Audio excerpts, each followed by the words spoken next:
Today we're taking a look at the anime-themed third-person hack-and-slash MMORPG Soul Worker. I've considered playing this game for a while now and decided to finally give it a try yesterday. Before we get any further into this impressions and early game review, keep in mind that this is all based off my opinion. Also, it's based off the 6 or so hours that I've spent playing the game, so I haven't discovered every single feature, and some things that I mentioned could change or might not be accurate because I am playing on the Japanese client.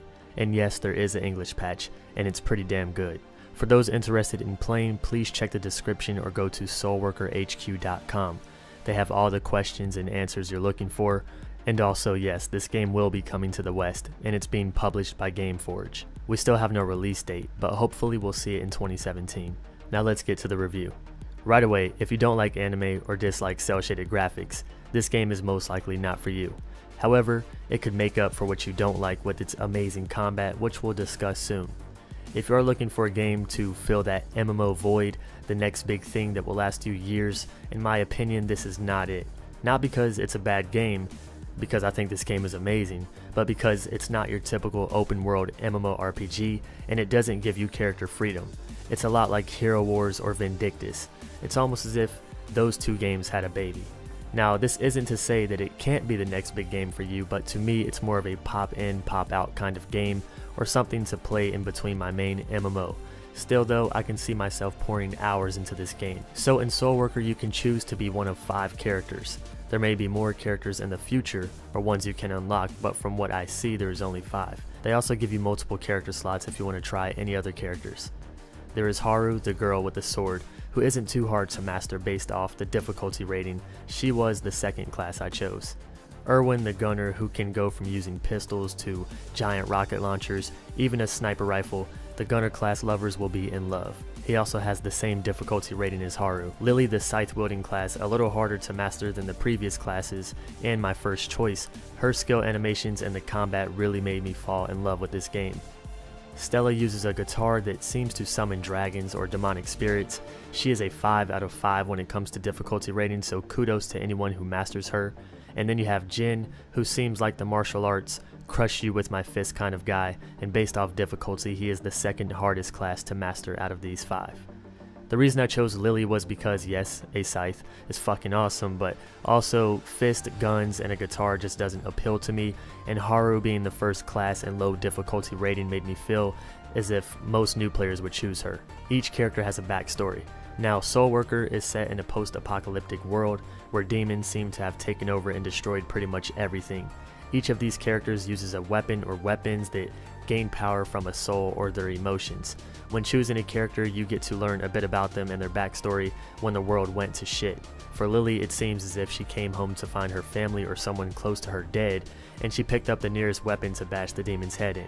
Then she breaks down, cries on the ground, and soon that crying turns into laughter. Now I believe she is possessed because throughout playing with her she switches personalities pretty often. She has a nice side and then she goes completely psycho.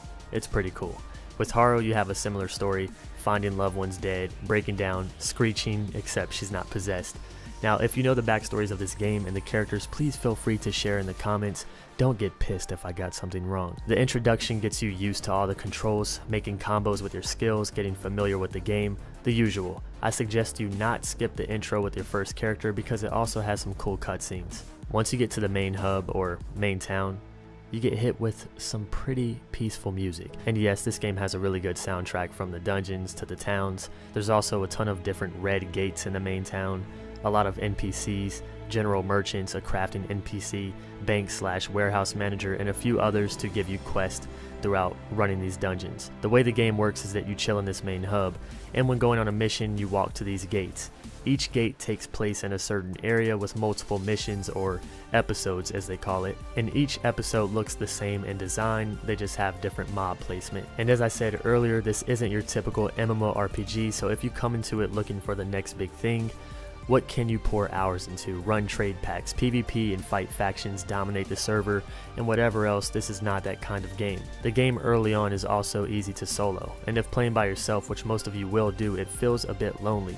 It's loads of fun, but eventually you'll feel like, man, This would be so much better with friends, and from what I hear, it will be extremely hard to progress late game without teammates, so that's a plus. Luckily, I asked a bunch of people to join last night while streaming so I can have some friends to play with in the future or tonight. The combat is amazing. You can unlock new skills and place them down in your hotbar, but there are too many skills to fit in your hotbar. So what can you do? Well, you can also combo certain skills, like a dash that can turn into spinning your scythe and knocking enemies back. Using a hotbar skill that has a combo bound to it as well can be used by pressing Z after the skill to follow up with the next skill or two. I changed Z to a different keybind because I don't like the placement of Z on my keyboard, or having to move my fingers all the way down there. This game can also use a gamepad for those interested. Early on, dungeons feel easy. Even as you play for a few hours, they still feel easy. The bosses are easy as well. The only thing that was a challenge was how much health the bosses had, later. Not at the 1 hour mark of the game, but like the 6 hour mark, the boss's health was just huge. Now, I'm not saying that this is just an easy game, but early on you'll wonder where the challenge is. And as I said, from what I heard, you can't even progress without a party at a certain point, which means it's probably going to get super difficult later on, and I can't wait. Now, how about customizing your character? Aside from being able to change the hair, voice, skin tone, name, and outfit of your character, there's the cash shop where you can swipe your credit card, check out the item mall, try on outfits, and really, you can make your character look totally different by just giving them unique accessories, but still the main body and facial details of the character you choose will remain the same. You can also buy costumes and stuff off the marketplace with in-game currency, though it's pretty expensive. As I quested, I unlocked a little backpack bag or fanny pack thing for Lily, and was also gifted a free outfit, so I guess you can get some free stuff as well. How important is the lore and story of the game?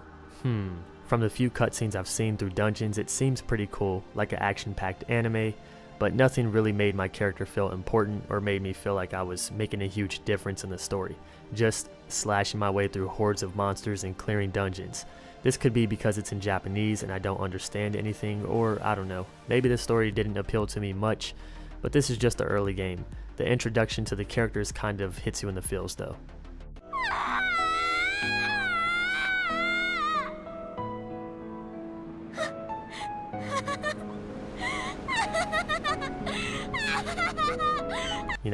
I did feel an impact with that. The controls of the game are awesome. The UI is sexy, especially the top left character and health display you have with the lifeline. I really like that. The game runs really smooth, haven't crashed once. Frames seem to stay at a constant 60 or above, and overall the game just felt really smooth. The graphics, of course, aren't too realistic, but these are my favorite kinds of graphics, anime themed and cel shaded. Borderlands, Zelda Wind Waker, Gigantic, some of my favorite games that use these kinds of graphics. So let's talk more about the combat. You unlock skills, use them as you normally do in any other MMO, 1 through 6, and you have Q and E for your health and SG, which is like mana. 6 key slots is not enough to hold all the skills, so you are forced to build combos, and the combo system is amazing.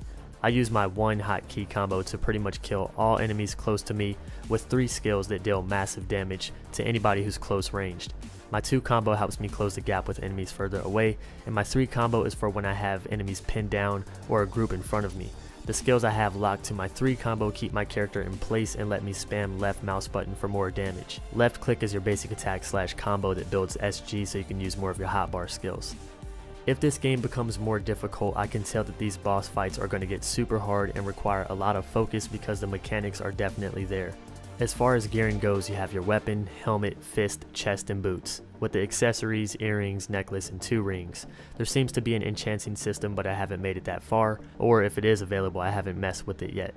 Also, there is crafting. You can get blueprints and craft spirits to make better weapons and gear. This might turn to a grind fest end game, but with this type of game, I'm okay with that. There is also a housing system where you can craft furniture and place it wherever in your home.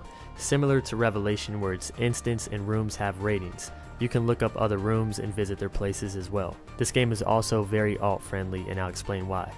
There is a fatigue system which gives you a certain amount of points daily. Each time you run an episode or dungeon instance, it costs a certain amount of FP. Once this hits 0, I'm sure you can't run any more dungeons for the day. So switching to another character would give you a separate FP bar, allowing you to run more dungeons and level a different character, so it's not really bad unless you want to focus on one character. But why focus on one character in a game where your playstyle, skills, story, and looks are set for you from the start? If you can play as multiple champions in a MOBA, master more than one, and that's the same way I feel with this. Plus, it's fun to switch up the playstyle, and who knows, maybe it'll be good to have different characters for party play late game when bosses become super hard. There are also achievements, a looking for party system, tons of dungeon areas with different episodes and different settings, an AR system which I think allows you to craft characters and bring them along with you. I could be wrong, but the character that I had for me with Lily was pretty crap. Overall, this game was amazing. I love the combat, I love the graphics, and I can't wait to see the late game and take on hard dungeons with friends. It's a very fun game to stream and keep me entertained for several hours while talking to the chat, and for what it is, this game will be great to play when I'm bored or looking for something to take up time until my next big no-life MMORPG. Would I recommend it? Hell yes. Do I recommend you wait until the NA or EU version? If you have patience and you're not really excited about this game, then yes, but if your hype can't take it, then the Japanese version isn't too hard to set up, and there is a very helpful English-speaking community at soulworkerhq.com. We have no date on when the NA or EU version will be here, and since it's being published by Gameforge, who knows what will happen. My only complaint with this game is that it lacks character customization and puts most of it behind a paywall. Though they make it to where you can buy outfits from other players via the marketplace with in-game currency, it just kind of sucks because everyone almost looks the same. The camera is also sometimes a little annoying with all the crazy animations going on and being stuck in a corner. The game also seems to take a while before it gets difficult. I kinda wish it was a bit harder early on, but then again, I could just be super good at this game and, that's why it's so easy. Can't really complain that this game doesn't have open world and faction versus faction because it's not that kind of MMO. That's like comparing a grocery store called Dinner Foods to a grocery store called Breakfast Foods and complaining that Dinner Foods doesn't have breakfast food and you're really pissed about it. What did you expect in a choose your hero with their own backstory kind of game? Okay, maybe that analogy sucked. Let me know what you guys think about Soulworker. Do you plan on trying it? If I continue to enjoy this game, maybe I'll do a few videos about it on the channel, and if you guys like them, then I might make a guide on how to get set up and play on the Japanese servers. Usually I try not to promote playing foreign games because they are a pain in the ass to set up and might burn you out or ruin your hype for the Western version, but I can't really see that happening with a game like this. Let me know what you guys think, and I'll catch you in the next one. See you soon, friends.